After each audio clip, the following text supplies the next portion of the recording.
You win. For now. Hello everyone, we're doing something brand spanking new for the first time. We're doing something I'm going to entitle calling the Melding Pot. What exactly is the Melding Pot, you may ask? Well, I'm glad you asked that. It's very simple, where we take two cards or more and we try to combine them in some type of combination that would ultimately end in a combo. Today's particular two combos or interactions in the game that we're going to talk about relate to some fairly new cards and some fairly old cards. But before we can talk about these two cards and how they interact with each other, actually it's more like three, how they interact with each other, we have to first address a basic combo that is already in the game. With the introduction of Frost Lynch Jane, as well as an old card Baron, they combo quite well. Baron does all its damage to all characters, and Frost Lynch Jane gives lifesteal to those cards, ending in what I like to call and think of as a very sweet combo, doing 2 damage to all characters and minions and restoring health to you by each card. So if you have 5 cards on the board and those cards take damage, plus the 2 heroes, you're looking at 7 cards taking 2 damage apiece, giving you 14 heal minus the 2 damage you took from your character in the original attack. Therefore, you have a total of 12 healing and hopefully a nice board clear. Which brings us to our next point. What happens when you combine Bloodworm and Shadow Flame?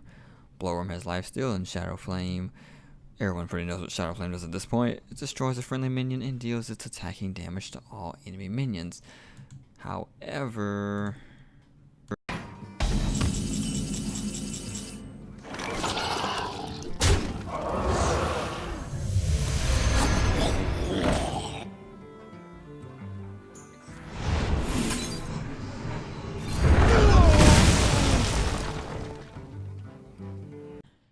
so as you can see, that didn't work for some reason.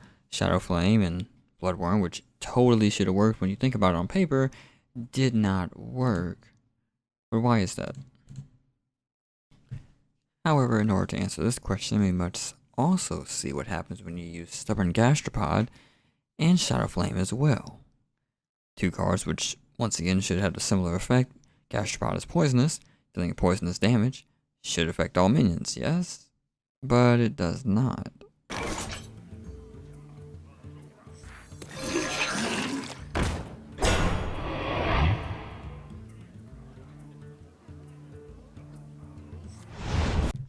So why exactly does this combo not work? A good example, comes pretty close and recent, is with Build-A-Beast. With Build-A-Beast, if you take Dreadscale and Stubborn Gastropod and you put them together, when the Dreadscale's ability triggers at the end of the turn, his damage is considered poisonous, destroying all minions on the board, doing a complete board clear. Unfortunately, I wasn't able to provide this video with you guys. I tried to look forward, and I tried to make one, and to no avail. I did not succeed, due to the randomness of trying to get a Gastropod and a Dreadscale from Build-A-Beast is slim and none. However, I have pulled it off before. Back to the question at point, however, you have cards such as Shadow Flame, which uses the minion's damage. However, it clearly states that it destroys the minion first. Due to the minion no longer being on the board and no longer being present, once it is destroyed, its damage can no longer come from the minion, it comes from the card. So using Bloodworm, for instance, or even Gastropod, which has a damage of 4 and one has a damage of 1, the damage does just that, the damage. It does no longer take any board effects because the minion is no longer present on the board, therefore all effects are negated and cancelled. Do I think it should work a different way? No. Even though it would be great to use Bloodworm and Shadow Flame for a 9 mana, 4 damage, multi-heal spell for Warlock, like I think Warlock deserves, I can't 100% stand behind this. Blizzard makes its decisions for certain reasons. And this is, in fact, balanced. Will they fix this later on in life? I hope so. But if they don't, that's just fine. I hope you guys enjoyed the Melting Pot. It may be a one-off video. It may be a video we do again. I'm not sure. But until then, guys, peace out, take care, and have fun.